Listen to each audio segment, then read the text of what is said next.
नमो विष्णुपादाय कृष्णप्रेष्ठाय भूतले श्रीमते भक्तिवेदांत स्वामी इति नामिने। नमस्ते सारस्वतदेवे गौरवाणी प्रचारिणे निर्विशेष शून्यवादी पाश्चादेशता। जय श्री कृष्ण चैतन्य प्रभु नित्यानंद श्री अद्वैत गदाधर श्रीवासादि गौर भक्तवृंद। हरे कृष्ण कृष्ण कृष्ण हरे हरे, हरे राम राम राम हरे हरे। ओम नमो भगवते वासुदेवाय।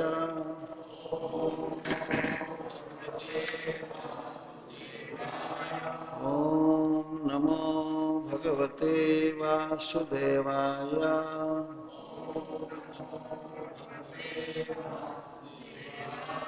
ओम नमो भगवते वासुदेवाय।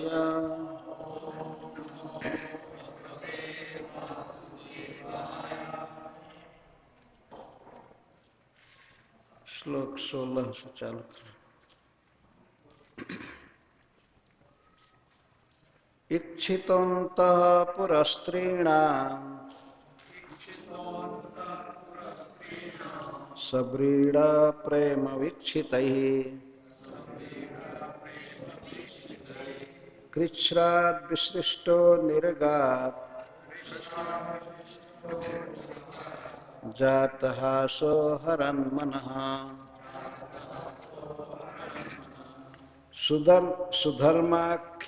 सुधर्माख्यां सभां सर्वैः वृष्णिभिः परिवारितः प्राविशज्जन्निविष्टानां न सन्त्यङ्गसदुर्मयः। तत्रोपविष्टः त नहीं है ट है। तत्रोपविष्टः परमासने विभुः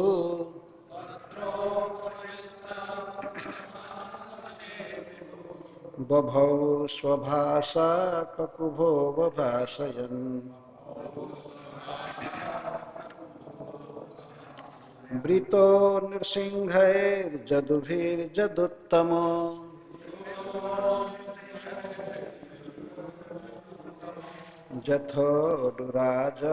जथोडुराजो दिवितारकागणैः।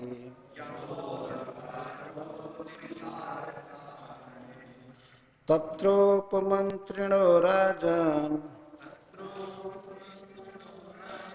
नानाहास्यरसैर्विभूम्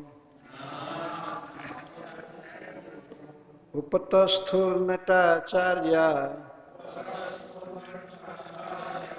नर्तक्यस्ताण्डवैः पृथक् मृदङ्गवीणाम्बुरजा वेणुतालधरस्वनैः ननृतुर्जगुस्तुष्टुवुश्च सूतमागधबन्दिनः। तत्राहुर्ब्राह्मणः केचित् आसीना ब्रह्मवादिनः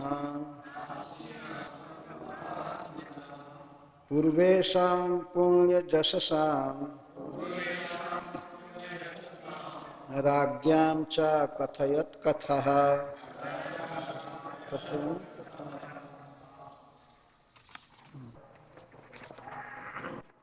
इक्षितः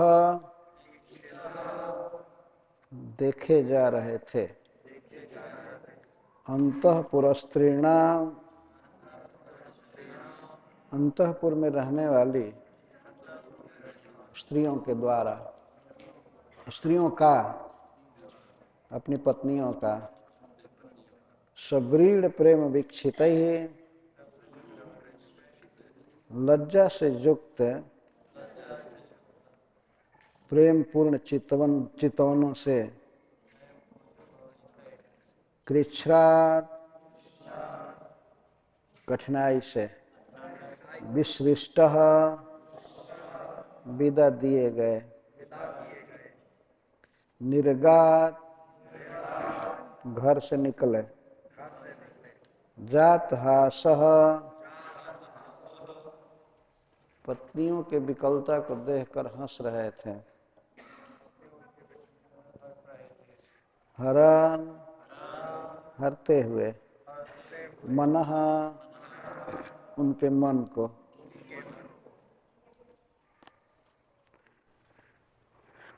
तो श्री भगवान 16,000 घरों से निकल रहे हैं।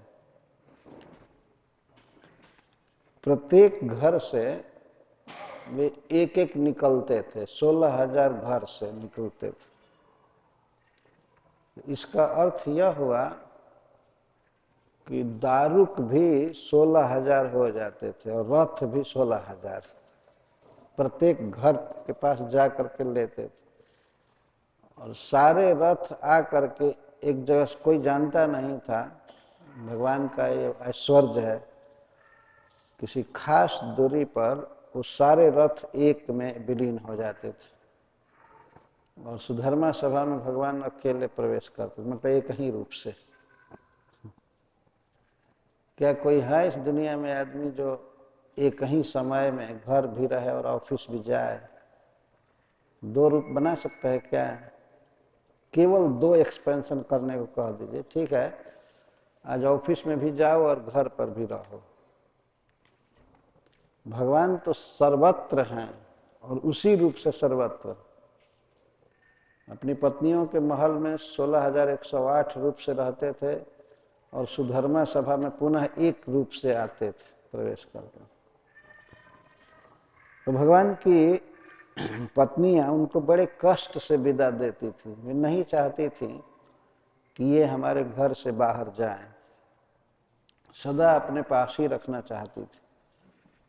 यह बिल्कुल स्वाभाविक है। सच्चिदानंद घन भगवान जिसके आंखों के सामने हो, कैसे चाहेगा कि हमसे दूर हो? इतने प्रिय हैं भगवान। जैसे मछलियों के लिए जल अतिशय प्रिय है, आवश्यक है, उससे भी अधिक जीवों के लिए भगवान जरूरी है। जैसे पानी के बिना मछली नहीं जी सकती है, वैसे वास्तव में भगवान के जो परम भक्त होते हैं वे भगवान के बिना जी ही नहीं सकते। उस पर भी भगवान की पत्नियों का तो कहना ही क्या, रात दिन उनके साथ रहती थी, तो भगवान का विरह उनके लिए असह्य होता था। तो सुखदेव गोस्वामी कहते हैं, अंतःपुर स्त्रीणाम, अंतःपुर में रहने वाली भगवान की पत्नियां या और भी दासियां जो थीं, वो बारंबार श्री कृष्ण को देख रही थी, जा रहे। ऐसा लगता था, ऐसे विदा दिया जा रहा था, लगता था कि वे 10-20 वर्ष के लिए जा रहे हों बाहर। अभी आज ही आएंगे, दोपहर के बाद भगवान आएंगे घर में, लेकिन प्रतिदिन ऐसी विदाई उनकी होती थी घर से, लगता था कि कई साल के बाद आएंगे। और आते समय रिसेप्शन भी रोज होता था। आते थे एक खास दूरी पर और वहां से 16,000 रथों पर बैठ करके अलग अलग घर में प्रवेश करते थे। यह है भगवान की लीला। आजकल के नासमझ लोग भगवान कृष्ण पर कुछ बोलने से पहले सोचते नहीं क्या बोल रहे। यदि कृष्ण को कोई समझ ले ठीक से तो उसको कोई संशय हो ही नहीं सकता है उनकी लीला पर। इसीलिए श्रील प्रभुपाद जी ने कहा है कि पहले भगवत गीता पढ़नी चाहिए। तो गीता पढ़ने से समझ में आ जाता है कि कृष्ण क्या है, लेकिन कोई भी गीता पढ़ने से नहीं। जो Bhagavad Gita as it is पढ़ेंगे तब समझ में आएगा कि कृष्ण क्या है। तो कृष्ण को इस तरह समझना चाहिए। भगवान की लीलाओं का वर्णन किया जा रहा है, लेकिन अद्भुत अलौकिक लीलाएं हो रही हैं। एक व्यक्ति 16,108 घर में प्रवेश कर रहा है और फिर निकलता है 108 घर से, और सुधर्मा सभा में एक रूप से जाता है। तो स्त्रियां बड़े ही लज्जा के साथ और प्रेम के साथ देख रही हैं भगवान को।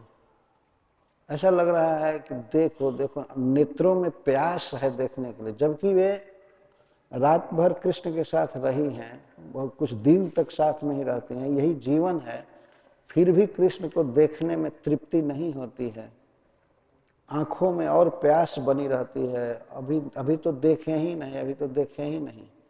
राधा रानी एक पद में कही हैं, जन्म अवधि हम रूप निहारल नयनन तिरपित भेल।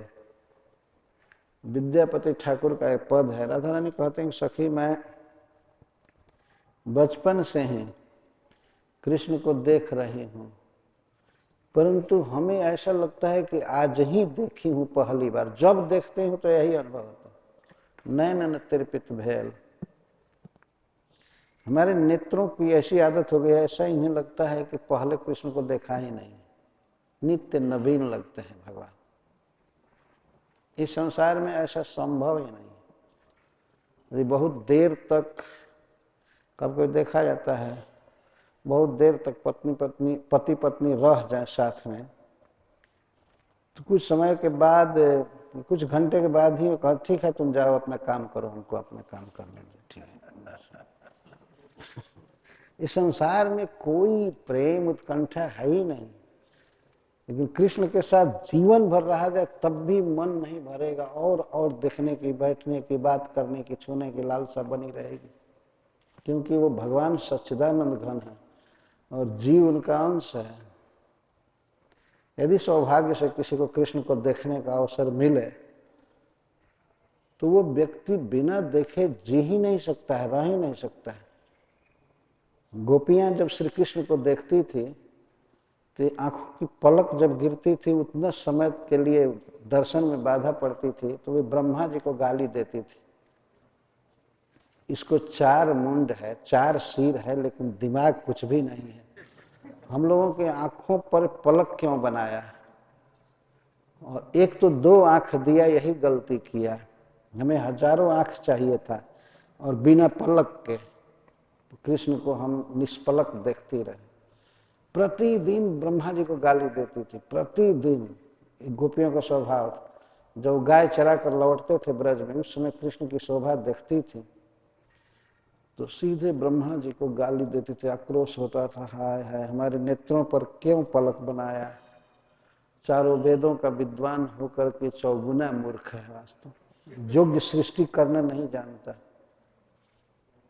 ब्रज में जिनको जन्म दिया उन ब्रजवासियों को हजारों हजारों आंख देना चाहिए था, लाखों आंख देना चाहिए था। एक गोपी तो कहती है, कभी अगर ब्रह्मा से भेंट होगी तो मैं यही मांगूंगी कि हमको 1 लाख आंख दो कृष्ण को देखने के लिए।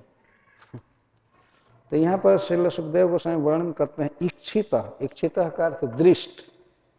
बारंबार देख रही थी स्त्रियां, देख रही थी कैसे सप्रेम, सब्रीड प्रेम विक्षित, भगवान को देख रहे थे कैसे लज्जा से युक्त और प्रेम से, स्नेह से, और बड़े ही कष्ट से विसृष्ट कृष्ण को विदा की।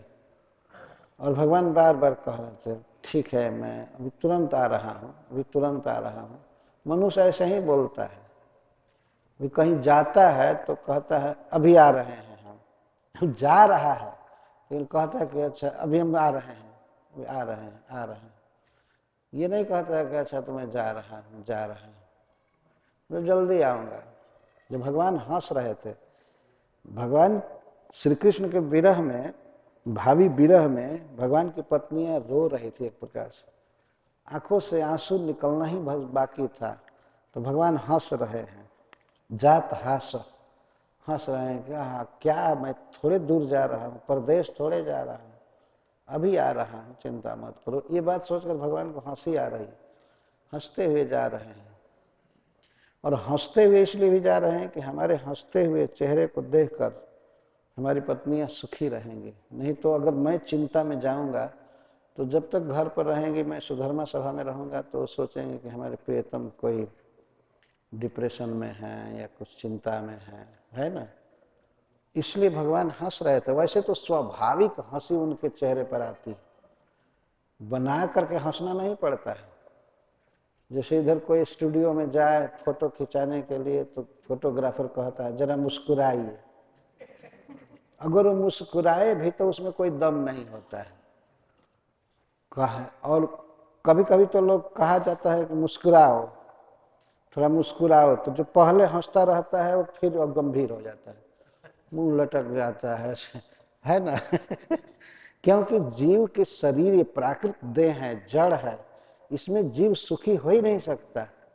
मुस्कान तो तब आती है जब आत्मा बिल्कुल प्रसन्न हो, मन प्रसन्न हो।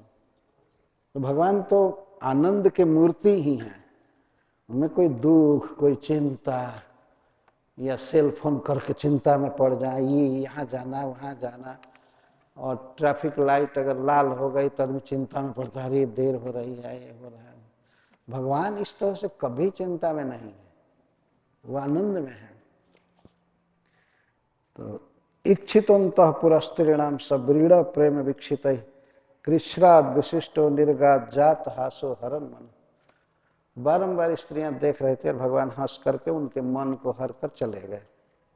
निर्गात का अर्थ निकल गए, और विशिष्ट का अर्थ है रानियों ने उन्हें विदा किया। तो हरण मन, उनके मन को हर कर चले गए। हर कर इसका अर्थ यह है कि अपने प्रियतम के सुंदरता को, भाव को ही उनका मन चिंतन कर रहा था। कैसे कैसे भगवान के साथ वो रहती हैं, खिलाती हैं, पंखा झलती हैं, कंघी करती हैं, चरण दबाती, यही सब याद आता रहता है। और प्रियतम श्री कृष्ण कैसे बोलते हैं प्रेम से, इन्हीं बातों का स्मरण उनका मन कर रहा था। अब घर गृहस्थी का स्मरण नहीं हो रहा था, केवल कृष्ण का। कृष्ण सुधर्मा सभा में गए और ये अपने घर पर रह गई, लेकिन इनका मन कृष्ण के साथ ही चला गया। कृष्ण ने मन को हर लिया, इतना आकर्षक है। सुधर्माख्याम सभाम सर्वे वृष्णिभिः परिवारितः प्राविशंजन्निविष्टानाम न संत्यंग सदुर्मयः। श्रील सुखदेव गोस्वामी कहते हैं कि सुधर्माख्याम, सुधर्मा नामक सभा में भगवान श्री कृष्ण प्रवेश किए। तो सभा में पहले से परम सुंदर वस्त्र पहने हुए, जिनका शरीर भी बहुत सुंदर था, जादव गण सभा में कुछ पहले चले गए थे। तो भगवान के आते ही सब खड़े हो गए, सब लोग स्वागत के लिए खड़े हो गए सुधर्मा सभा में। इसीलिए लिखा गया है वृष्ण भी परिवारित। और कुछ वृष्णि वंशी बाहर खड़े थे, भगवान की प्रतीक्षा कर रहे थे। जब वो सुधर्मा, जब वो रथ से उतरे तो उनके चारों तरफ उच्च कोटि के जादव सब प्रवेश कर रहे थे, जैसे अक्रूर जी, श्री बलराम, सात्यकी, उद्धव इत्यादि। ये सब लोग प्रवेश कर रहे थे भगवान के साथ। उसका वर्णन करते हैं, किस सभा में प्रवेश किए, किस असेंबली हॉल में प्रवेश किया भगवान ने, जहां पर जन निविष्टा नाम, कोई भी व्यक्ति जब उस सभा में बैठता था तो उसको 6 उर्मियां संसार सागर की तरंगे बाधित नहीं कर पाती थी। सदुर्मी का अर्थ 6 उर्मी, उर्मी का अर्थ होता है लहर। इस संसार का स्वभाव है, इसमें अपने आप 6 चीज होता रहता है इस शरीर में, जन्म, मृत्यु, जन्म और मृत्यु, या जरा व्याधि, दोनों को एक कहा जाता है, भूख प्यास और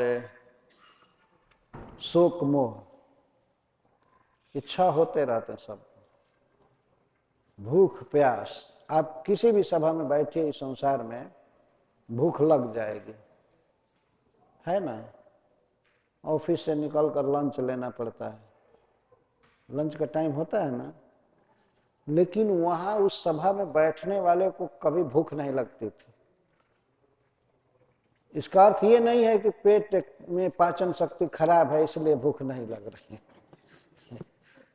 उस सभा का ऐसा स्वभाव था कि उसमें बैठने वाले को भूख कभी नहीं लग सकती थी जब तक बैठा है, और प्यास भी नहीं। ये दो उर्मियां हैं, दो लहरें हैं संसार की। कहीं भी आदमी जाए भूख लग जाती है, प्यास लग जाती है। विमान में बैठने पर भी कुछ देर के बाद वो लोग ब्रेकफास्ट देते हैं, भोजन देते हैं, खाओ खाओ खाओ खाओ, सब बिना खाए जी ही नहीं सकते। लेकिन द्वारका की वो सभा थी, आदमी लाखों बरस बैठा रहे उसमें भूख नहीं लगती थी, कि प्यास नहीं लगती थी, जरा और व्याधि नहीं होती, कोई भी रोग उसमें नहीं रह सकता था। और उसमें बैठे हुए को बुढ़ापा, इनवैलिड अवस्था नहीं आ सकती थी, इंद्रियों की शक्ति जैन की त्यों रहती थी।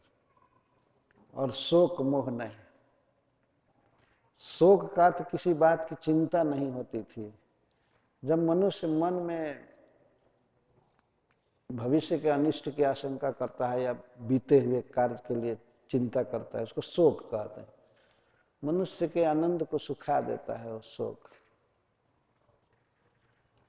आजकल तो लोग एसी रूम में बैठे रहते हैं, बाहर ठंडा रहता है लेकिन हृदय जलता रहता है, हीट बहुत रहता है चिंता का, ये नहीं हुआ वो नहीं हुआ, है ना।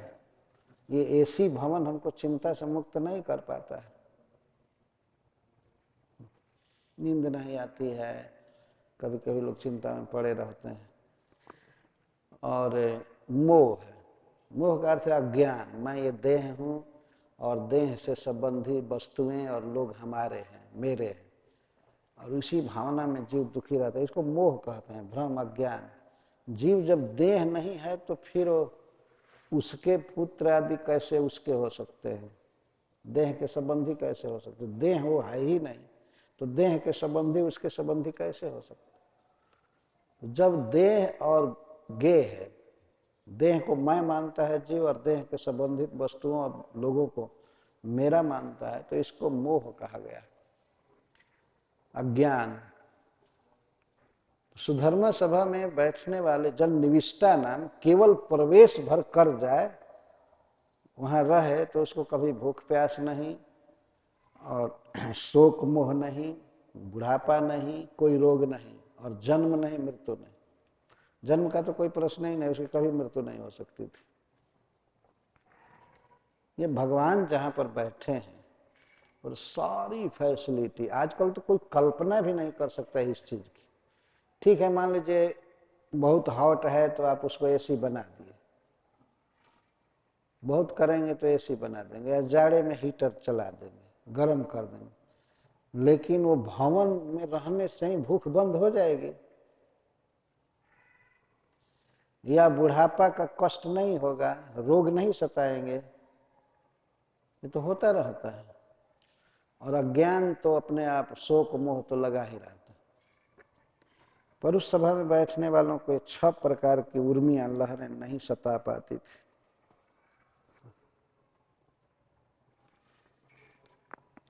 अब सुखदेव गोस्वामी कहते हैं कि भगवान उस सभा में सबसे श्रेष्ठ आसन पर बैठते थे।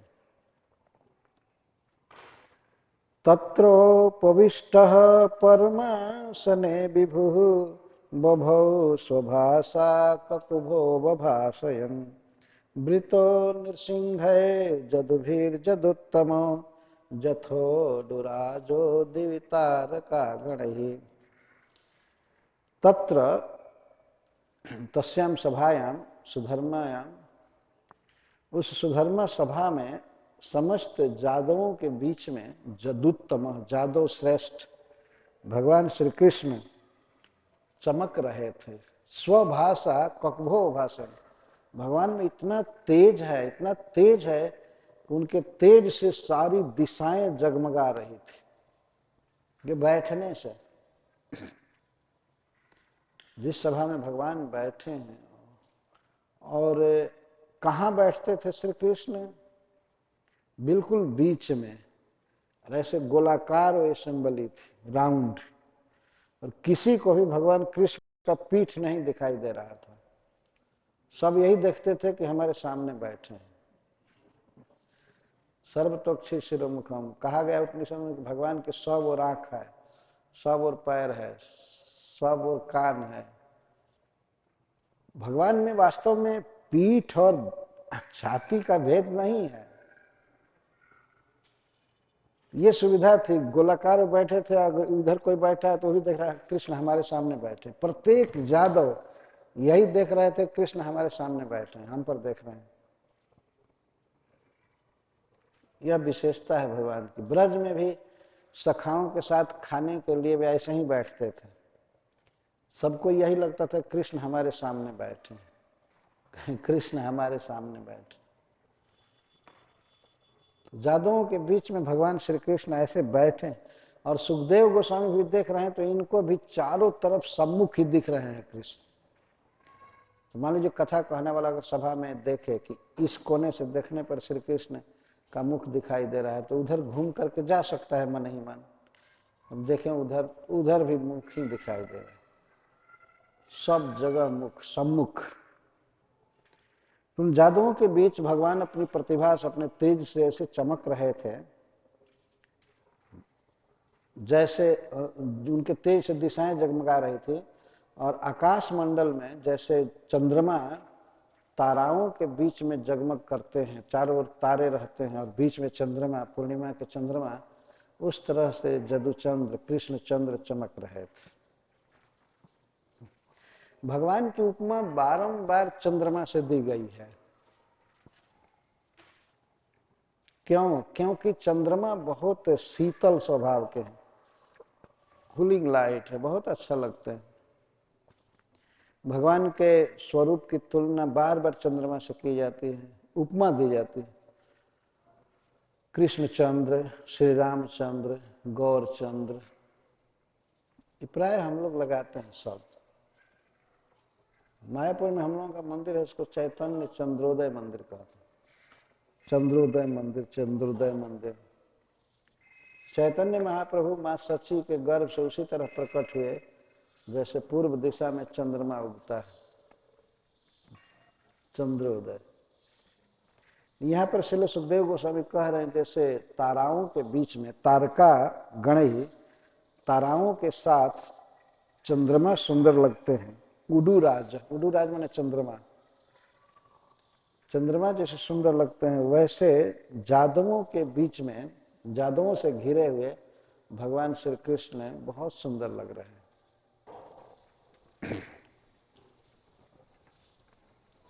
एक बार मैं कथा कह रहा था तो एक व्यक्ति कहा कि महाराज उस समय वीडियो रिकॉर्डिंग नहीं होता था, भगवान सभा में बैठे हुए हैं तो उनका फोटो लेना चाहिए था, वीडियो रिकॉर्डिंग करना चाहिए था, क्या बोल रहे हैं, कैसे बात कर रहे हैं, कैसे। तो हमने कह दिया कि सुखदेव गोस्वामी तो ये वीडियो रिकॉर्डिंग ही कर रहे हैं, क्या सुनने पर दिखाई नहीं देता है? सुनने पर भी वही आनंद आता है। हम हैं उस सभा में, श्री कृष्ण हमारे सामने हैं, जादवगण हैं, सत्यकी जी हैं, उद्धव जी हैं, और सब हैं। कभी कभी भक्त लोग भागवत के अनुमोदन में कहते हैं कि कथा सुनकर ऐसा लग रहा था कि हम भी वहीं हैं ऐसा लगता है। तो सुखदेव गोस्वामी ने ये सुविधा तो दी है, ऑडियो दर्शन तो होता ही रहता है, सुन करके भगवान का दर्शन होता रहता है, इसलिए भागवत पढ़ने के लिए कहा गया है। और हमने एक बार कह दिया बहुत बुरा लगा लोगों, कुछ लोगों को। जब सारे अच्छे लोग चले गए, केवल नालायक बचे रहे, तब वीडियो रिकॉर्डिंग चालू हुआ तो वो कहा कि तो ये सब फालतू लोग हैं क्या? मैं कहा कि चैतन्य महाप्रभु के सामने वीडियो रिकॉर्डिंग नहीं था, रूप गोस्वामी पाद के पास नहीं था, प्रभुपाद जी की भी बहुत कम लीलाएं, उनके कम चरित्र रिकॉर्ड हुए हैं वीडियो रिकॉर्डिंग। और अब तो किसी का भी रिकॉर्डिंग हो रहा है, कहीं दुनिया में कहीं भी है कुछ भी, और उसको देखने से फायदा क्या है? बेटर है कि भगवान की लीलाओं को देखा जाए मन ही मन सुन करके। तो तत्र उपविष्ट, उस सुधर्मा सभा में बैठकर भगवान श्री कृष्ण बहुत सुंदर लग रहे थे जादवों के बीच में। अब लीला चालू कर रहे हैं। तत्रोपमंत्रिणो राजन नाना हास्य रसैर विभुम उपतस्थुर्नटाचार्य नर्तक्यस्तांडवै पृथक। तत्र उस सभा में, सुधर्मा सभा में, हे राजन, हे महाराज परीक्षित, हास्य रस को प्रस्तुत करने वाले को उपमंत्री कहते हैं। किसी राजा को सलाह देने के लिए, मंत्रणा देने के लिए जो लोग रहते हैं उनको मंत्री कहते हैं। और राजा को हमेशा खुश रखने के लिए, हंसाने के लिए, हंसी मजाक करने के लिए जो साथ रहते हैं उनको उपमंत्री कहते हैं, उपमंत्री। तो सबसे पहले सुधर्मा सभा का कार्य चालू हुआ। सुधर्मा सभा कि रंगमंच पर, स्टेज पर विदूषक जन आए, हास्य करने वाले। तो सबसे पहले इंटरटेनमेंट चालू हुआ, मनोरंजन। मनोरंजन होना ही चाहिए, मन प्रसन्न करने वाला दृश्य, बात, ये लोग सब करने लगे। नाना हास्य रसई विभुम उपतस्थु, उपतस्थु का अर्थ है आराधना करने लगे। अनेक हास्य रस से, अनेक हास्य रस से भगवान को हंसाने लगे, यह अर्थ है। सभा में सबसे पहली ये क्रिया की जाए, पहले हंसने की, खुश रहने की। तो कुछ हास्य रस से जानने वाले लोग पाए जाते हैं संसार में।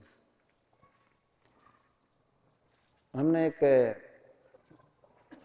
कैसेट सुना था, हंसी का हुड़दंगा। तो एक व्यक्ति अनेक बातें कह कह करके हंसा रहा था, अनेक बातें कह करके हंसा रहा था। तो उसमें मैं सुन लिया एक हास्य, ऐसे उस कहने में भद्दी चीज है, हास्य का। एक व्यक्ति सिनेमा देखने गया,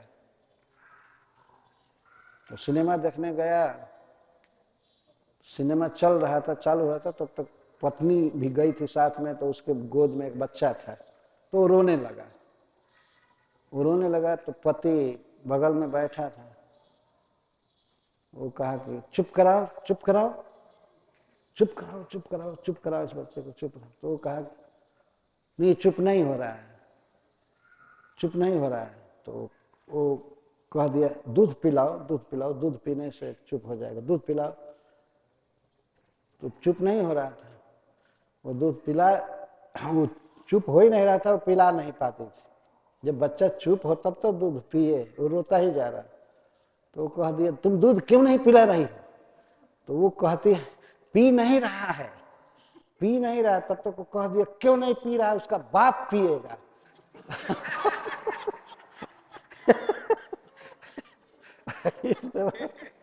और तो उसको मुख से बात निकल गई। लड़के का बाप ही बोल रहा था। तो इस तरह से बहुत बहुत सैकड़ों हंसी की बातें उसमें थी। तो मैंने एक नमूना प्रस्तुत किया कि कैसे कैसे हंसाते होंगे, कैसे। बहुत उत्कृष्ट बात कह करके, बहुत गंदी और भद्दी बात कह करके नहीं। वो समाज था यादवों का, भगवान के परिकरों का, इसलिए हंसी भी बहुत उत्कृष्ट कोटि का हो रहा, बहुत उत्कृष्ट कोटि की हंसी। तो सबसे पहले वे लोग नाना हास्य रसई ही, नाना का अनेक प्रकार से हास्य रस, अनेक प्रकार से हास्य रस प्रस्तुत कर रहे थे।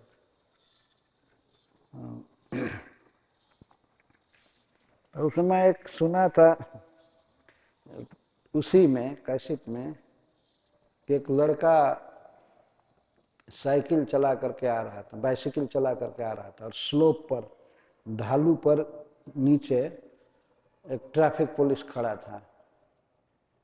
इंडिया में जानते हैं लोग खड़े रहते हैं चौराहे पर। तो वो लड़का बोलता है हट जाओ हट जाओ, वो बीच रोड पर पुलिस था, हट जाओ हट जाओ हट जाओ। तो वो कहता है घंटी दो घंटी दो, घंटी क्यों नहीं बजाते हो? तो वो कहता हट जाओ, इसमें ब्रेक भी नहीं है। घंटी की बात करते हो, इसमें ब्रेक भी नहीं है, लग जाएगा धक्का, सारा पुलिस पन्ना निकल जाएगा। तो पुलिस भाग करके किनारे हो गया और सर से पार किया। तो क्या करे इस तरह से कहते। तो इस प्रकार के बहुत से उत्कृष्ट हास्य प्रस्तुत किया जा रहा था। और इसके बाद नाटक चालू हुआ। उपतस्थुर नटाचार्य, नट का अर्थ नाटक उस शब्द है, ड्रामा चालू हुआ। ड्रामा उच्च कोटि के राजाओं का चरित्र प्रस्तुत किया जा रहा था। यहाँ तक कि भगवान की बाल लीला जो ब्रज में हुई है उसको भी कर कर के लोग बता रहे थे, और भगवान अपनी ही लीलाओं का ड्रामा देख रहे थे। और कभी कभी तो भूल जाते थे, एकदम आवेश में हो जाते थे। गोवर्धन धारण की लीला या और कई लीलाएं उनकी दिखाई जाती थी, फिर वामन भगवान की लीला, नरसिंह भगवान की लीला, और बड़े बड़े राजाओं के जैसे पुरुरवा महाराज के, जजाति महाराज या अम्बरीश महाराज, इनकी लीलाएं, इनके कर्म दिखाए जाते थे ड्रामा में।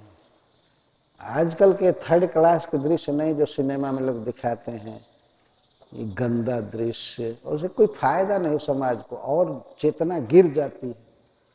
पर भगवान के उस सभा में मन को और ऊंचा उठाने वाले दृश्य दिखाए जा रहे थे।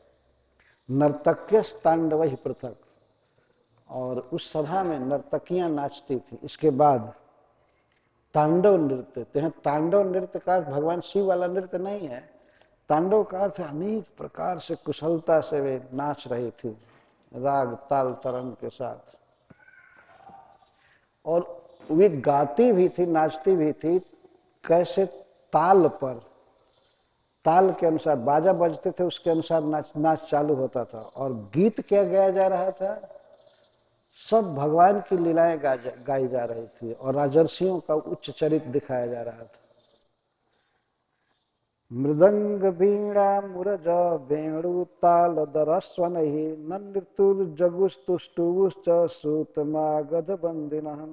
इसका संबंध है इस श्लोक से। कैसे नाच रही थी स्त्रियां वहां? मृदंग, वीणा, मूरज, वेणु, ताल और शंख के ध्वनि के साथ पहले ये सब चालू होता था।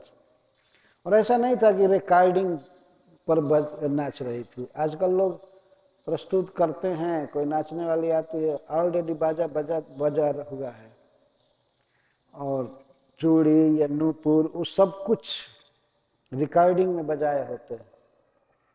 और यहाँ तक कि गाना भी, गीत भी रिकॉर्डिंग है, केवल भूत जैसा ऐसे हाव भाव बनाना, दिखाना, ये नकली है वास्तव में। और उसी को लोग बिल्कुल असली मान करके सोचते हैं हाँ ये बहुत अच्छा गा रही है, बहुत अच्छा नृत्य कर रही है, ये है। और सुधर्मा सभा में सब कुछ फ्रेश, ताजा हो रहा था, सब एक्सपर्ट थे। तमाहु तत्राहुर्ब्राह्मणा केचित् आसीना ब्रह्मवादिनः पूर्वेशां पुण्यजशसां राज्ञां च कथयन् कथाः। तो ये तो पहले कीर्तन हुआ, हास्य रस के साथ और नृत्य के साथ ड्रामा, इसमें सब भगवान का ही जस गाया जा रहा था। इसको कहेंगे पहले कीर्तन हुआ, अब कथा चालू हो रही है। तत्र उस सुधर्मा सभा में आसीना ब्रह्मवादिनः केचित् ब्राह्मणा, उस सभा में बैठे ब्रह्मवादी, केवल वेद के अनुसार बोलने वाले, वेद के अनुसार चलने वाले शुद्ध ब्राह्मण गण वहाँ बैठे थे। तो उनका रोज का नियम, तो उनको समय दिया गया, तो वे कथा च अकथयन, कथा कहने लगे। ब्राह्मणा से तात्पर्य ये है कि कई ब्राह्मणों को बारी बारी से समय दिया जा रहा था, बहुत टाइम लगा। जो कथा हो रही थी सुधर्मा सभा में, क्या कथा हो रही थी? पूर्ण जससाम पूर्वेशाम राज्ञाम, जिनका चरित्र परम पावन है, सुनने पर, पढ़ने पर व्यक्ति पवित्र हो जाता है। ऐसे राजर्षियों के पावन चरित्र को जो पूर्व काल में हो गए हैं, उनकी कथाएं होती थी, राजाओं की कथा होती थी। पूर्वेशाम राज्ञाम, जो पहले के हो गए हैं ऐसे राजाओं का। पहले के राजर्षि वास्तव में परम धन्य थे, भगवान के सब भक्त थे। इसीलिए भगवान ने गीता में कहा है कि एवं परंपरा प्राप्तम इमं राजर्षियो विदु, राजर्षियों के द्वारा एक ज्ञान आया हुआ है। मैंने विवस्वान को दिया, विवस्वान ने मनु को दिया, मनु ने अपने पुत्र इक्ष्वाकु को दिया। इस प्रकार एवं परंपरा प्राप्त। पूर्व के राजाओं का चरित्र इतना निर्मल है, इतना दिव्य है कि यदि उसको केवल सुना जाए, कहा जाए, तो व्यक्ति परम पवित्र हो जाता है। कथा को सुनने से पवित्र हो जाता है। जैसे हम लोग कथा पढ़ते हैं भागवत में, भगवान श्री राम की, अम्बरीश महाराज की। एक राजा के रूप में अगर भगवान श्री राम को लें तो एक आदर्श पितृभक्त जो अपने पिता के लिए, अपने पिता के धर्म की रक्षा के लिए राज्य त्याग दिया अयोध्या का, और 14 वर्ष तक भूमि पर सोए, वन के कंद मूल फल खाए, कोई दूसरा पकाया हुआ भोजन नहीं किए, अपने आप जो कुछ मिलता था कंद मूल फल उसी को खाते थे।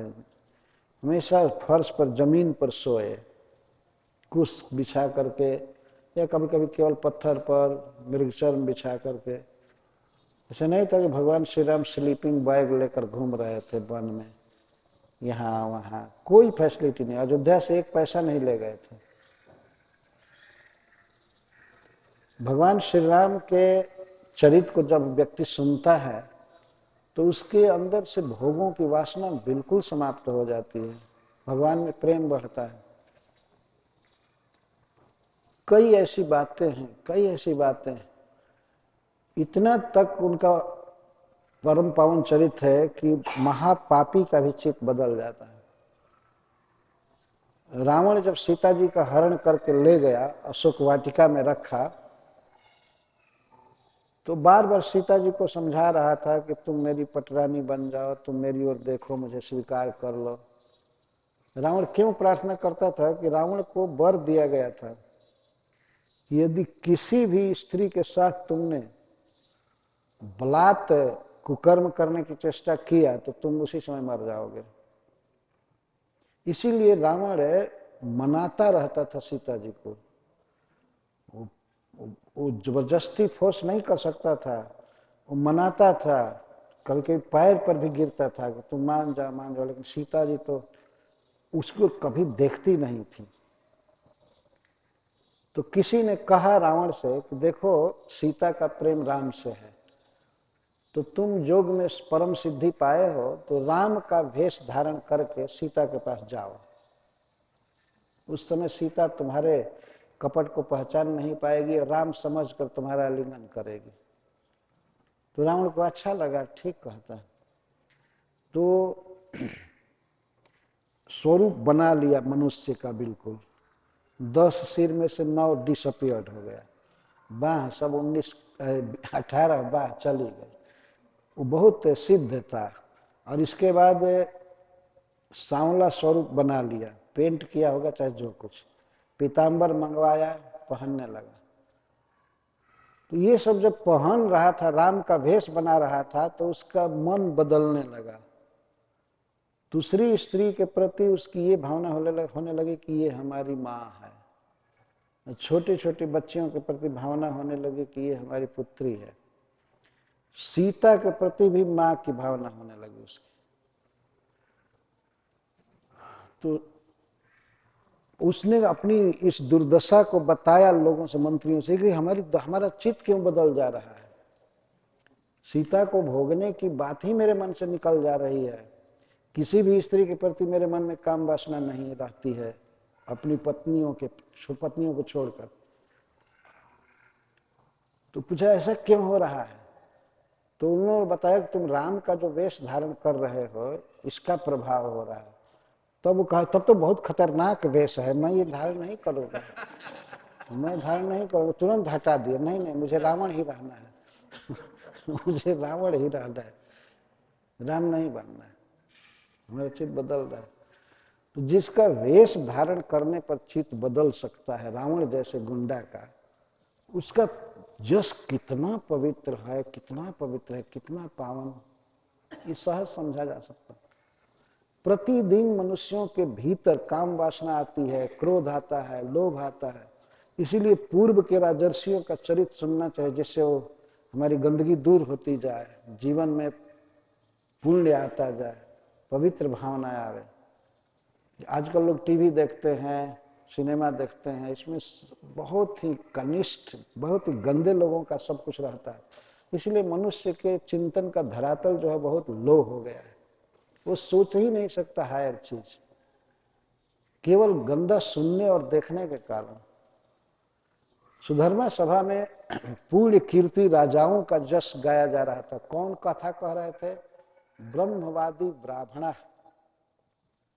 जो वेद, ब्रह्म को वेद कहते हैं, वेद को ब्रह्म कहा जाता है। ब्रह्मवादी मतलब वेदवादी, जो वेद के अनुसार चलते हैं। आजकल के लोग कैसे चलते हैं? ये अखबारवादी हो गए। कुछ बोलना होता है तो पढ़ कर कहते हैं ये निकला है, ये निकला है, निकला है। ये मनुष्य गधे कहीं के, यही पढ़ने के लिए मनुष्य शरीर मिला हुआ है। तो कभी गीता तो पढ़ो, कभी भागवत पढ़ो, पुराण पढ़ो, महाभारत, तब पता चलेगा कि कितना उनका ऊंचा जीवन। मनुष्य को चाहिए कि प्रतिदिन वो शास्त्रों के संग में आवे, पढ़े, सुने। सुधर्मा सभा में मनुष्य का नाट्य करने वाले भगवान ये सब चीज करा रहे हैं। राजर्षियों की कथा चल रही है, तो ये सब चल रहा था, राजाओं की कथा कही जा रही थी। तो एक दिन की स्पेशल बात बता रहे हैं। जैसे तो सुधर्मा सभा में मुख्य बात क्या थी? कथा। कथा होना, राजर्षियों का, भगवान के अवतार का ये उपकथन होता रहता था। जो सभा का, असेंबली का मुख्य लाभ यह, इसमें बहुत टाइम लगा। आपने देखा जितना भी वर्णन आप सुन रहे हैं उसमें लास्ट में ये आ रहा है कि ब्रह्मवादी ब्राह्मण गण पूर्व के पवित्र कीर्ति राजाओं की कथा कह रहे थे, सब सुन रहे थे। यह मुख्य बात। एक दिन की बात है, एक दिन एक स्पेशल घटना घटी। तत्रैकः पुरुषो राजन् आगतो पूर्व दर्शनः विज्ञापितो भगवते प्रतिहारहि प्रवेशितः। हे राजन, हे महाराज परीक्षित, उस सभा में एक दिन एक व्यक्ति आया, एक पुरुष आया, अपूर्व दर्शन। अपूर्व दर्शन का अर्थ है कि पहले उसको नहीं देखा गया था द्वारका में, बिल्कुल नया आदमी आया, पहली बार आया। विज्ञापितो भगवते प्रतिहारहि प्रवेशितः। तो द्वारपालों ने उससे पूछा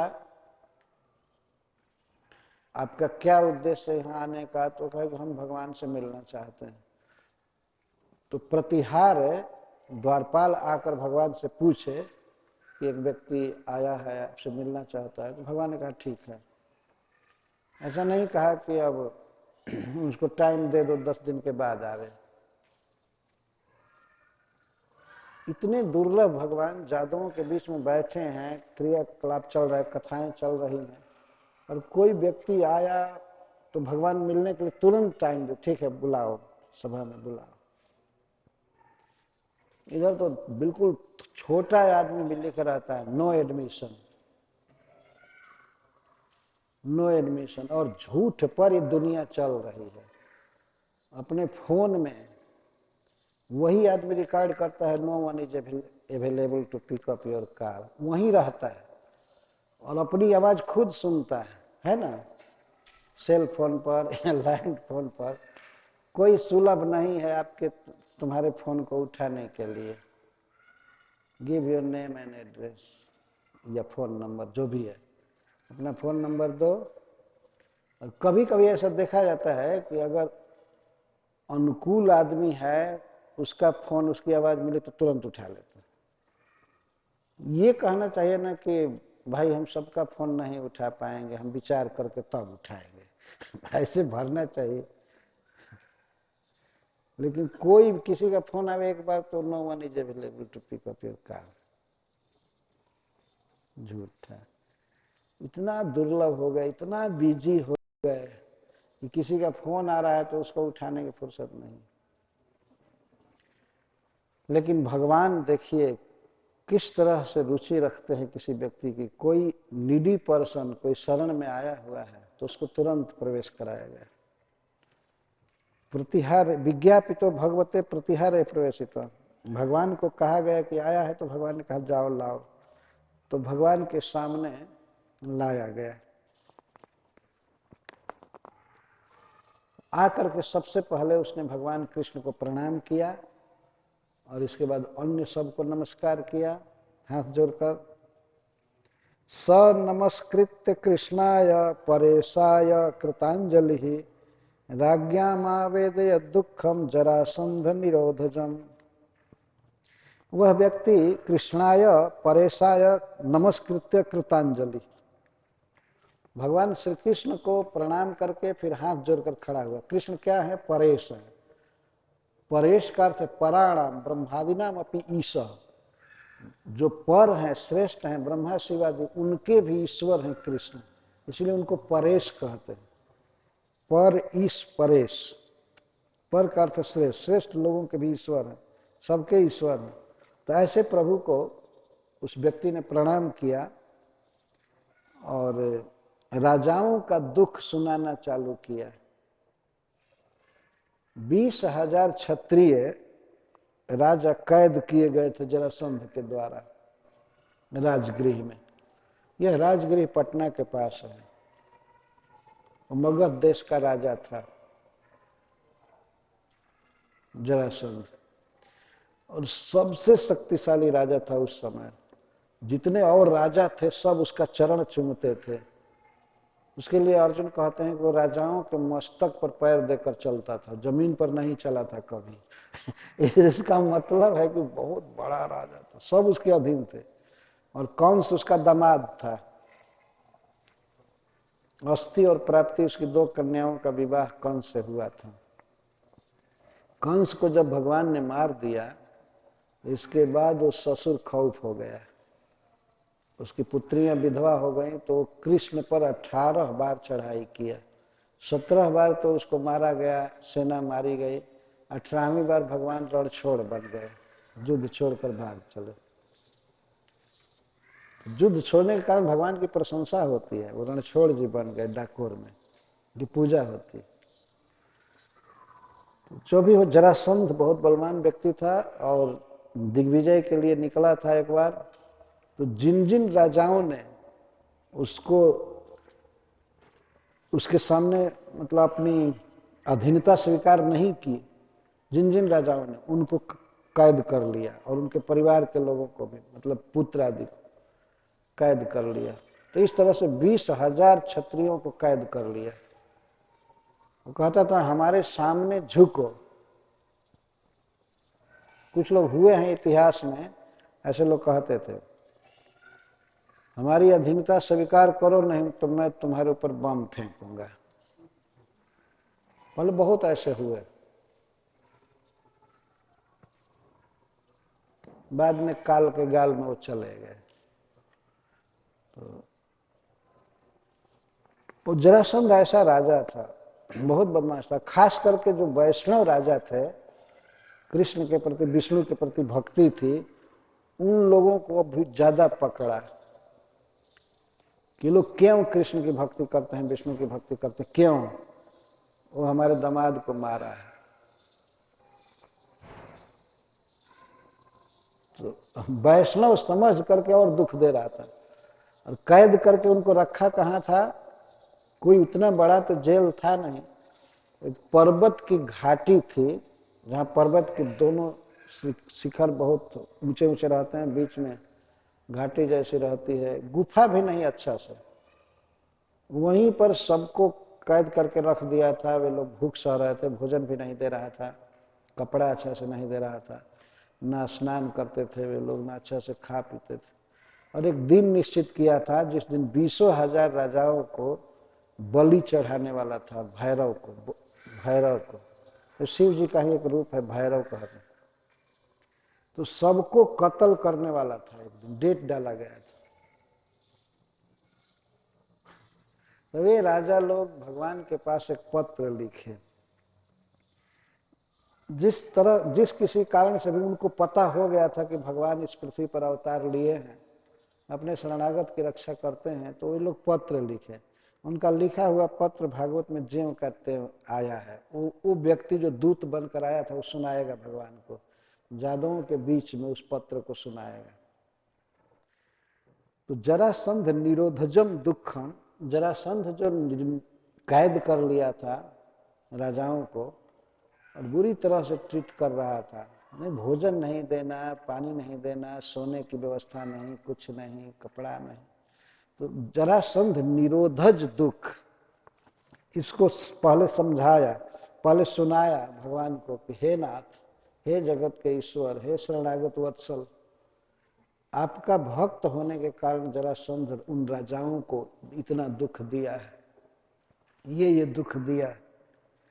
ये च दिग्विजय तस्य सन्नतिम न जयुर नृप, जिन राजाओं ने दिग्विजय के समय उसको प्रणाम नहीं किया, उसकी शरण स्वीकार नहीं किया, उनको प्रसह्य रुद्धा, बलात्कार पूर्वक जबरदस्ती से उनको बंद कर दिया। तेनासन अयुते दे गिरिव्रज, अयुत का अर्थ है 10,000 और द्वे अयुते मतलब 20,000 राजाओं। कहाँ पर? गिरिव्रज में। आज उसको राजगृह कहते हैं, ऐसे गिरिव्रज नाम था, नालंदा के पास है, पटना के निकट। तो वहां पर 20,000 राजाओं को कैद कर लिया, जो उसकी अधीनता स्वीकार नहीं किए, उसको प्रणाम नहीं किए। ये सब बात सुनाने के बाद तब राजाओं का पत्र पढ़ने लगा कि हे नाथ, राजाओं ने ये पत्र दिया है। तो श्री भगवान ने कहा कि ठीक है, पढ़ो पत्र, समाज में उस पत्र को पढ़ो। तो पढ़ना चालू किया। राजा न ऊंचू हो, ये तो सुखदेव गोस्वामी कह रहे हैं, अथवा व्यक्ति कह रहा है कि राजा लोग लिखे हैं। कृष्ण कृष्ण प्रमेयात्मन प्रपन्न भय भंजन, वयम त्वाम शरणम यामो भवभीता पृथक धियः। हे कृष्ण, हे कृष्ण, सबसे पहले भगवान का 2 बार संबोधन कर रहे हैं।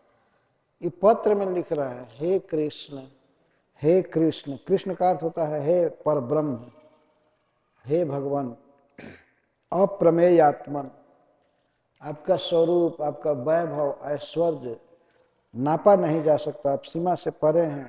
प्रपन्न भय भंजन, प्रपन्न अपने शरणागत के भय को दूर करने वाले। वयम त्वाम शरणम जामा, हे नाथ, हे शरणागत वत्सल, हम सभी आपकी शरण में हैं। भवभीता पृथक दिया, हम लोग ऐसे ही संसार से डर गए हैं, जन्म मृत्यु से डर गए हैं, हम लोग अज्ञान में हैं, और ऊपर से जरासंध हम लोगों को इतना दुख दिया है, आप हमारा दुख दूर कीजिए। हमने सुना है भारतवर्ष में कहीं कहीं किसी कारागृह में यही प्रार्थना पढ़ी जाती है, हिंदी में कविता में ट्रांसलेशन किया गया है कि हे द्वारका नाथ, हमको आ करके कारागृह से छुड़ाइए। ऐसा पढ़ा जाता है, बहुत पवित्र भावना। हमसे एक व्यक्ति कह रहे थे कि वे एक बार कारागृह गए थे, तो ये प्रार्थना गाई जा रही थी कि जरासंध के द्वारा कैद किए हुए राजा लोग भगवान कृष्ण से प्रार्थना कर रहे हैं। तो वो लोग भी कारागृह में थे और ये भी कारागृह में, छूटने के लिए गाते। हनुमान जी के विषय में कहा गया है हनुमान चालीसा में, यह 7 बार पाठ कर जोई, छूटे बंद महासुख होय। उसका कारावास छूट जाता है। अगर 100 बार इसको पढ़े तो। ये हनुमान जी की कृपा से कई लोगों का सिद्ध देखा हुआ विषय है। हनुमान चालीसा पढ़ने से कारागृह से छूट जाते हैं, मतलब केस पेस खत्म हो जाता है।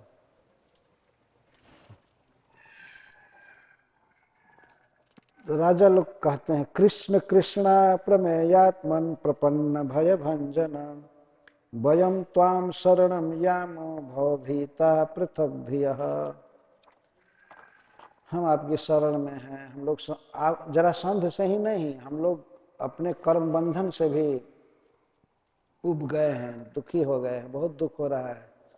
जरासंध तो केवल नाम है उसका, लेकिन वास्तव में हमारे कर्मों का फल है, राजा लोग कहते हैं।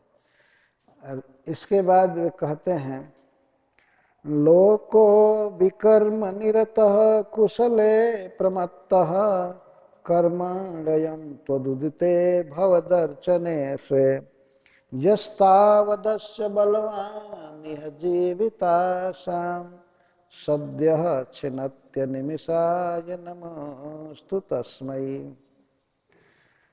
हे नाथ, इस दुनिया में जो आदमी हैं वो विकर्म निरत है। विकर्म का अर्थ पाप।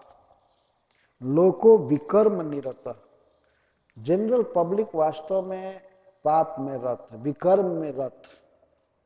कुशले अप्रमत्त, कुशले प्रमत्त, और जो कुशल कर्म है, भगवान की भक्ति है, जप है, आरती पूजा पाठ, इसमें लापरवाह है, प्रमत्त। प्रमत्त का अर्थ ध्यान नहीं देना।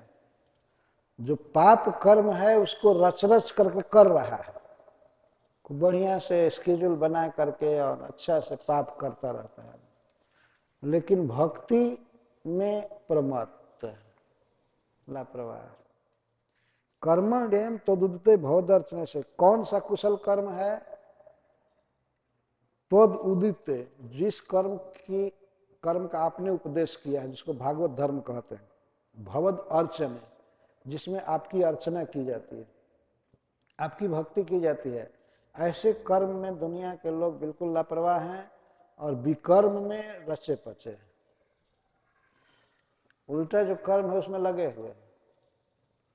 जैसे देखिए, कहीं भी आप घूमिए, ऐसे शिकागो जैसे बड़े शहर में, तो पग पग पर दुकानें सुलभ हैं नॉन वेज की, पग पग पर। और वेजिटेरियन भोजनालय तो शायद खोजने पर मंदिरों के अलावा 2-4 मिलेंगे ना।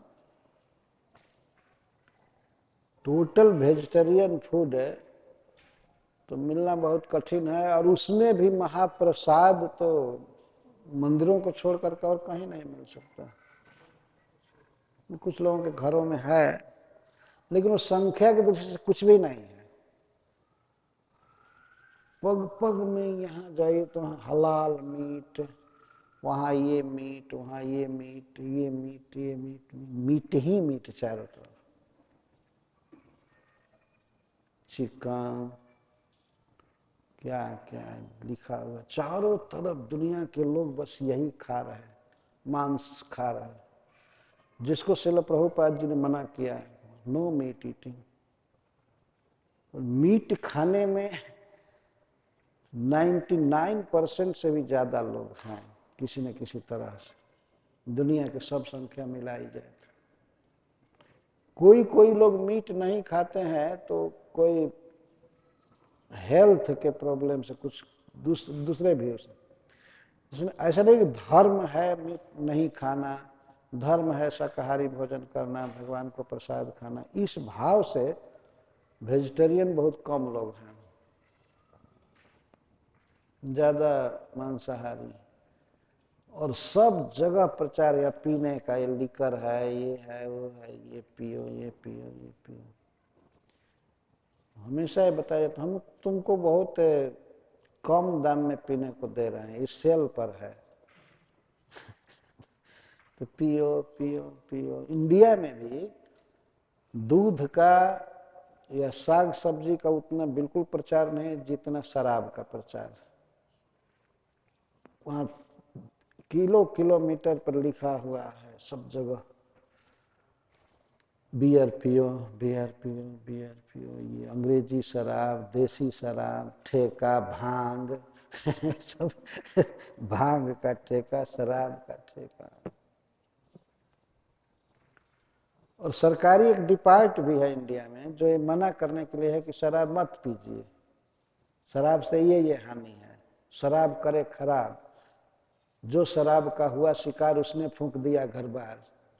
कई बात सिखाई जाती है, पर सरकार लाइसेंस देती है शराब बेचने का, तो कौन आकर पिएंगे? क्या कुत्ते गधे सब आकर पिएंगे क्या? इस तरह से शराब का लाइसेंस देना, इसका मतलब है कि जनता को पीने के लिए प्रोत्साहित करना। 4 पाप है विकर्म है मुख्य रूप से, मीट ईटिंग, गैम्बलिंग, इंटॉक्सिकेशन और इलिसिट सेक्स। इस समय संसार में इन्हीं चारों कर्म में सारी दुनिया लगी हुई। इसको राजा लोग कहते हैं लोको विकर्म निरत और कुशले प्रमत्त। भगवान की पूजा करना, भागवत पढ़ना, भक्ति करना, जप करना, रथ यात्रा निकालना, जन्माष्टमी मनाना, ये सब कुशल कर्म है, लेकिन इसमें लापरवाह है, इसमें कोई ध्यान नहीं। जबकि कुशल कर्म का, अपनी भक्ति का उपदेश स्वयं भगवान ने किया है। और यद्यपि लोग भगवान को भूले हुए हैं, वो राजा लोग कहते हैं लोग भूले हुए हैं, परंतु उनके जीवन की अवधि और जीवन की आशा सबको काल काट रहा है। जस ताव दस बलवान यह जीविताशा, काल बहुत बलवान है, काल आपका संकल्प है, तो इसके जीविताशा को सद्य छिन्नति अनिमिषाय नमोस्तु तस्मै। अनिमिष का अर्थ काल, हे नाथ आप ही काल हैं। लोग इस तरह आपको भूल करके और भोग चाहते हैं और बहुत दिन जीना चाहते हैं, बहुत दिन जीना चाहते हैं, लेकिन उनके जीने की आशा को काल सद्य छिन्नति, तुरंत छीन लेता है, खंडित कर देता है। ऐसे परम बलवान आपको हम नमस्कार करते हैं। ये राजा लोग भगवान को प्रणाम कर रहे हैं और ये खेद प्रकट कर रहे हैं कि दुनिया के लोग भक्ति नहीं कर रहे हैं, कृष्ण कॉन्शसनेस में नहीं है, भोगों में है, जीना चाहते हैं, भोगना चाहते हैं, लेकिन काल उनको बहुत काल तक भोगने भी नहीं देता है। एक बार प्रभुपाद जी प्रवचन में कहते हैं, भगवान कृष्ण कहे हैं कि अनित्यम असुखम लोकम इमं प्राप भजस्व माम। गीता का अनुवाद करते हैं कि यह देह है अनित्य है और जब तक है तब तक दुखपूर्ण है, तो इसको पाकर मेरा भजन करो, देह संवारने और भोगों में मत रहो। तो कोई कह सकता है भगवान से कि ठीक है ये दुखमय शरीर है, दुखमय लोक है, लेकिन फिर भी मुझको रहने दीजिए, हम दुखी ही रहना चाहते हैं, उनको रहने दीजिए। है ना, किसी भी बूढ़े से पूछिए कि आप मरना चाहते हैं, नहीं। कितना भी दुखद शरीर हो, दुख में हो, दुख हो रहा है शरीर में, लेकिन आदमी जीना चाहता है, जीना चाहता है, लाख दुख होता है, जीना चाहता है। तो प्रभुपाद जी कहते हैं भगवान से कोई कहे कि ठीक है हम दुख में ही रहेंगे लेकिन जीने दीजिए, तो भगवान कहते हैं नहीं, जी भी नहीं पाओगे, जीविताशा को छीन लिया जाता है। एक तो दुख है, जब तक जी रहा है तब तक दुख है, दुख से भी जीने नहीं दिया जाएगा, मार दिया जाएगा, हटा दिया जाएगा इस संसार से, जाओ। फिर भी लोग के सावधान नहीं होता है। एक जगह पर श्रीमद् भागवत में कहा गया है कि मनुष्य विकर्म में उसी तरह लगा रहता है, भोगों में, जैसे चूहा मूसिक बिल खोदता है, वो घर बनाता है। चूहा का स्वभाव होता है, इतना बड़ा है लेकिन लंबा लंबा घर बना करके बिना मतलब के वो जमीन खोदता है, रहेगा केवल 1-1.5 फीट में, वो उसके लिए अकोमोडेशन काफी है, लेकिन लंबा लंबा बिल खोदना बिना मतलब के से वैसे, और उसमें अनाज ला करके जमा करना, अनाज जमा करता है, फल काट करके जमा करता है, चाहे पेपर या चाम कहीं कुछ मिले, रोज जमा करता रहता है। घर बनाना और संग्रह करना, ये चूहा का कर्तव्य, चूहा का स्वभाव है। मनुष्य का ठीक यही स्वभाव है। वो बहुत छोटे से घर में भी रह सकता है आराम से, लेकिन उसको देखा देखी बड़ा चाहिए, बड़ा चाहिए, हमको इतना बेडरूम का घर चाहिए, हमको ऐसा घर चाहिए, ये चाहिए, वो चाहिए। लेकिन जैसे चूहा व्यस्त रहता है घर बनाने में और घर में जमा करने में, पर सांप एक ऐसा व्यक्ति है, जीव है, जो दूसरे के बनाए हुए घर में ही रहता है, वो कभी घर नहीं बनाता। और किसके बनाए हुए घर में रहता है? चूहा के बनाए हुए घर में। तो आता है, देखता है कि हाँ घर के मालिक हैं, वो गंध से समझ लेता है और बिल में घुस जाता है। ऐसे जगह पर रहता है बिल के पास, जानता है चूहा इधर से आएगा, और वो बिल्कुल चुपचाप हो जाता है रस्सी की तरह, और चूहा के आने पर उसे पकड़ लेता है, उसको खा जाता है और उसी के घर में रहता है, उसी के घर में रहता है, उसी को खा करके उसमें रहता है आराम से। इसी तरह सन्यासी को शिक्षा दी गई है भागवत में, उसे सर्प की तरह घर नहीं बनाना चाहिए, दूसरे के बनाए हुए घर में रहे और गृहस्थ को ही खाए। खाने का मतलब यह दुख देने के अर्थ में नहीं है, मतलब वो तो उसको कपड़ा देगा, भोजन देगा, जो आवश्यकता है देगा। सन्यासी को कभी इस फेर में नहीं पड़ना चाहिए कि मैं आश्रम बनाऊं, मैं ये करूं, ये करूं, ये करूं, ये भोग भोगूं, अन्यथा वो चूहा की तरह मारा जाएगा। सांप जब चूहा के बिल में आता है तो चूहा के क्रियाकलाप को देखता नहीं है कि इसका पूरा हो गया प्लान या नहीं हुआ, इससे उसको कोई मतलब नहीं, तो कम से कम छोड़ देता कि ठीक है और बिल खान ले या और वस्तु जमा कर ले, नहीं। इसी तरह काल मनुष्य के प्लान पर विचार नहीं करता है कि इसका अभी कोई प्रोजेक्ट बाकी है, इसका कोई काम बाकी है, छोड़ दो बेचारे को 2-4 साल, नहीं। कुछ भी प्लान बाकी हो, किसी भी अवस्था में हो, और परिवार के लोग कितना भी दुखी हो, हाय हाय करें, लेकिन काल ले ही लेता है। काल जब पकड़ता है वास्तव में सांप की तरह पकड़ता है।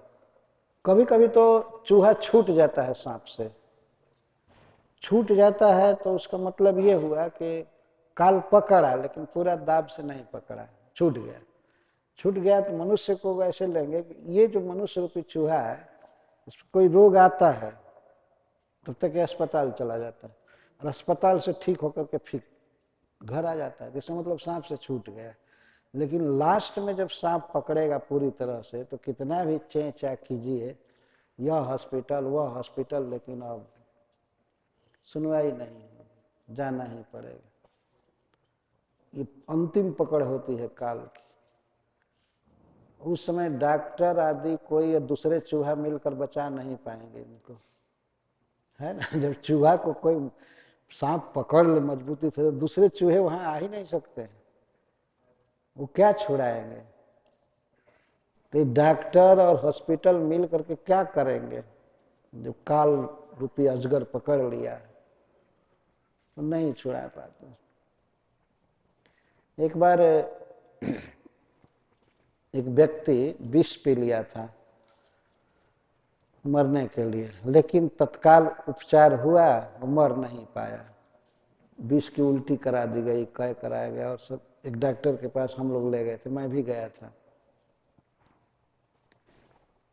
तो डॉक्टर बैठा और वो लड़का ठीक हो गया था, तो बात करते करते डॉक्टर कहता है, अंततः साधुओं को भी मनुष्य की शरण लेनी ही पड़ती है।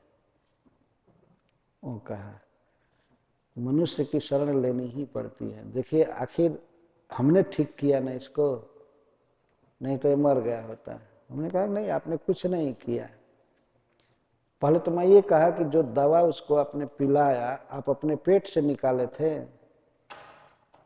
दवा जो बनी हुई है वो भगवान की दी हुई वस्तु से बनती है, और भगवान चाहते थे कि ये ना मरे, इसलिए आप बच गया।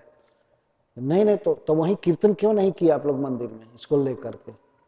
अगर इतना विश्वास है भगवान पर आपको, तो वहां कीर्तन करते बच जाता है। मैंने कहा यहाँ भी जो बचा है भगवान के बचाने से बचा है, नहीं नहीं, ये कैसे हो सकता है, हमने बचाया, ये किया वो किया। तो हमने पूछा उससे कि आपके अस्पताल में कोई मरा है कि नहीं अब तक? नहीं, बहुत लोग मरे भी हैं। तो मरने के लिए आपने क्या किया? अब मारे थे? तो कहता है नहीं, वो तो बचना लिखा था। अरे मरना लिखा था इसलिए मर गए। तो हमने कहा तो इसको भी बचना लिखा था इसलिए बच गए, आपके बचाने से नहीं बचा। बचना इसका लिखा था, ईश्वर की इच्छा थी कि बचेगा, तब बच गया, नहीं तो आपके बचाने से थोड़े बचेगा। अगर आप ऐसा कहें कि आपके बचाने से बचा है, तो जितने लोग मरे हैं वो सब आपके मारने से मरे हैं, ये स्वीकार करेंगे आप? नहीं नहीं नहीं नहीं, नहीं ऐसा ऐसा तो बहुत बड़ा केस हो जाएगा। तो बच गया तो आप रिवार्ड लेना चाहते हैं, और मर गया तो कहते हैं वो ईश्वर ने मार दिया। वास्तव में भगवान मारते हैं, भगवान बचाते हैं, लेकिन जब लास्ट में मारना चाहेंगे तो डॉक्टर क्या कर सकते हैं? कुछ भी नहीं कर सकते। राखे कृष्ण मारे के, मारे कृष्ण राखे के। एक घटना है शास्त्र में, प्रभुपाद जी ने प्रवचन किया है कि जब लंका के युद्ध में अंतिम दिन 18वें दिन भगवान श्री राम 31 बाण चढ़ाए धनुष पर, विभीषण जी ने कहा कि इसके नाभि में अमृत है, पहले अग्नि बाण से उसका अमृत सोख लीजिए, तब उसकी भुजाएं नहीं बढ़ेगी, सिर नहीं बढ़ेगा। पहले भगवान राम खूब काटते थे उसके 10 मस्तक 20 भुजा, लेकिन फिर तुरंत आ जाते थे नए नए, और भगवान को बड़ा आनंद आ रहा था भुजा काटने में, मस्तक काटने में, फिर हो जाते थे। लंका का मैदान मुंडों से और हाथों से भर गया। अंत में भगवान ने देखा विभीषण जी की तरफ, मर नहीं रहा, तो विभीषण जी ने कहा कि हे नाथ, इसके नाभि में अमृत का कुंड है, आप अग्नि बाण से अमृत पहले सोखिए, तो इसके बाद भुजा काटिए, मस्तक काटिए, नहीं बढ़ेंगे, नहीं जमेंगे। तो भगवान जब 31 बाण चढ़ाए, 20 भुजा के लिए, 10 मस्तक के लिए और एक नाभि कुंड सोखने के लिए, तो उस समय रावण समझ गया कि अब तो ये हमारे रहस्य को जान गया, और विभीषण ने बताया था, सामने बताया था, रावण को भेद दिया था। तो उस समय वो शिव जी को पुकारने लगा, हे नाथ, आज के लिए मैंने आपकी सेवा की है, भक्ति की है, आज बचा लीजिए, आज बचा लीजिए, बहुत दिन हमको बचाए, आज बचा लीजिए। भगवान शिव भी युद्ध देख रहे थे आकाश से देवताओं के साथ। तो जैसे जैसे रावण प्रार्थना कर रहा था, तो शिव जी और समाधि में डूबते जा रहे थे, जानबूझकर इग्नोर कर रहे थे, इग्नोर कर रहे थे, ध्यान का नाटक कर रहे थे। तो पार्वती जी कहती हैं, हे प्रभु, आप सुन रहे हैं, आपका सेवक आपको पुकार रहा है, रावण आपकी बहुत दिन सेवा किया है, और क्या प्रार्थना कर रहा है, आपको आपको बचाना चाहिए ना, उसको इस संकट में पड़ गया है, आप को बचाना चाहिए। तो शिव जी ने कहा, चुप रहो चुप रहो, देखो क्या होता है, चुप रहो। तो वो कहती है पार्वती जी, इतना दिन क्यों बचाए, इतना दिन क्यों उसकी रक्षा किए? तो भगवान शिव कहते हैं, इसलिए कि अब तक असली मारने वाला आया नहीं था, इसलिए बचा रहा था। भगवान राम बचाना चाहते थे इसको, तो मैं भी उसमें सहायता कर रहा था, बचा रहा था। अब जब वही मारने वाले आ गए, तो हम कैसे बचा सकते हैं? इसको मरने दो, चिंता मत करो, पुकारने दो। और वो नमः शिवाय कह कह कर बार बार रो रहा था, प्रार्थना कर रहा था। भगवान शिव ने मुंह फेर लिया कि कुछ भी करो। अंत में भगवान श्री राम ने मार दिया रावण को। तो जब असली मारने वाला आ गया, तो क्या कोई बचाएगा? और अगर वह बचाना चाहता है तो किसी भी तरह से बचा करके रख सकता है।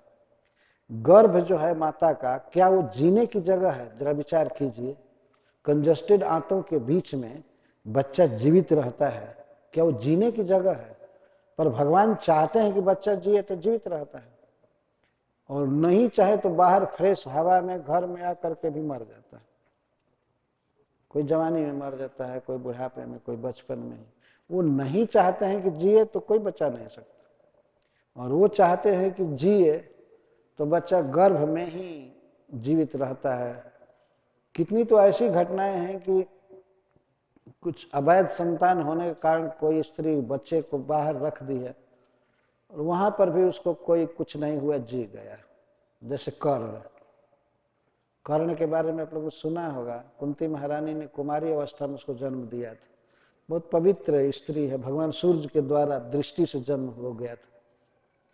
तो कुंती ने लोक लज्जा से उस बच्चे को एक मंजूषा में बक्से में रखा, काठ के बक्से में गद्दी बिछा करके, जो डूब नहीं सकता था लहर में, और गंगा जी में प्रवाहित कर दिया। उस पर एक पत्र भी लिख दिया कि जिस व्यक्ति को यह बच्चा मिले वह इसका पालन करे, इसके माँ की ये प्रार्थना है। तो कर्ण बहता गया बच्चा था, हस्तिनापुर के पास वो मिल गया। नहीं, हस्तिनापुर से उसने प्रवाहित किया था, तो कुछ नीचे वो मिल गया गंगा जी में। अधीरथ नाम का एक सूत, रथ बनाने वाला, रथ हाँकने वाला, वो उसको पाया तो उसने दिया अपनी पत्नी को। उसका नाम था राधा, इसीलिए कर्ण का नाम राधे भी है। राधे राधे बार बार कहा गया। तो बच्चा आ गया और उन दोनों ने पालन पोषण किया। इतना बड़ा धनुर्धर हुआ, दुर्योधन का साथी था, दुर्योधन ने उसको राज्य दिया था। तो इस तरह से प्रवाहित कर दिया गया गंगा जी में बच्चा। वो अब बहते बहते राजा के पास आ गया, वो जी गया बहुत अच्छा से। तो भगवान जिसकी रक्षा करना चाहते हैं उसको कोई नहीं मार सकता, और भगवान जिसको मारना चाहते हैं उसकी रक्षा कोई नहीं कर सकता। तो जरासंध के कैदी बनाए हुए राजाओं का दूत यहाँ आकर के कह रहा है कि नाथ, आप किसी के जीवन की आशा को खत्म करते हैं, भोगों को खत्म करते हैं। अंत में राजा लोग यही लिखे हैं कि हे नाथ, इस जरासंध के रूप में आए हुए हमको हमारे कर्म से रक्षा कीजिए, हम आपकी भक्ति करना चाहते हैं। ये अंत में लिखे हैं, जिसकी कथा कल होगी, कि हम लोग अब भक्ति करेंगे, भक्ति करेंगे। हम लोग ने दुनिया को देख लिया कि यहाँ कुछ नहीं है, क्षण भर में क्या हो सकता है। हम भक्ति करना चाहते हैं, इसलिए पहले हमको आप जीवन दान दीजिए, हमको बचाइए, नहीं तो ये सबको भैरव की बलि चढ़ा देगा, ये काटेगा। तो उसी समय जब वो व्यक्ति बात कर रहा था, तब तक श्री नारद जी आए, आकाश मार्ग से उतरे वीणा बजाते हुए। ये कल कथा आएगी। जब वो नारद जी उतरे आए तो सारे जादव साष्टांग प्रणाम किए नारद जी को, भगवान भी प्रणाम किए नारद जी को, और पूछने लगे कैसे आए, कहाँ से आए। अब जरूर हस्तिनापुर गए होंगे, हमारे भाइयों का, पांडवों का समाचार जानते हैं। तो उन्होंने कहा कि हाँ हाँ सब ठीक है, और वे वैश्वीय यज्ञ करना चाहते हैं, आपको बुलाए हैं हस्तिनापुर। तो इधर शरणागत राजाओं का पत्र आया है और उधर अपने संबंधी का यज्ञ। तो भगवान अब अपने संबंधी के स्नेह के कारण हस्तिनापुर जाएं कि गिरिब्रज में जाएं अपने शरणागत राजाओं की रक्षा के लिए। तो उस समय वे उद्धव जी से पूछे हैं। उद्धव जी कहते हैं कि सबसे पहले महाराज युधिष्ठिर के पास जाना चाहिए, क्योंकि राजसूय यज्ञ करने के लिए भी जरासंध को मारना जरूरी होगा। तो आप हस्तिनापुर से जाइए, भीम को लेकर के वहां से मारिए और राजाओं को मुक्त कीजिए। तो भगवान के मंत्री हैं, बहुत सुंदर सलाह दिए। भगवान कभी कभी अपने को ऐसे पेश करते थे कि उनको इस विषय में समझ नहीं आ रहा है कि क्या करना चाहिए, तो उद्धव जी बताते थे कि ये करना चाहिए, और भगवान उसको मानते थे। ये सब कथाएं आएंगी। उद्धव जी के प्रवचन तक मैं एक कथा कहूँगा जो 71वें अध्याय में आएगा, लास्ट दिन। उद्धव जी कहते हैं कि हमको चलना चाहिए हस्तिनापुर और वहाँ से गिरिव्रज जाना चाहिए जरासंध का वध करने के लिए। उन्होंने कहा कि जरासंध के साथ सेना जुटा करके लड़ना ठीक नहीं हो, सबको मार देगा। भीमसेन जाएं और आपकी और उपस्थिति जरूरी है वहाँ। आप बुद्धि देंगे भीम को तो भीमसेन उसको मार सकते हैं।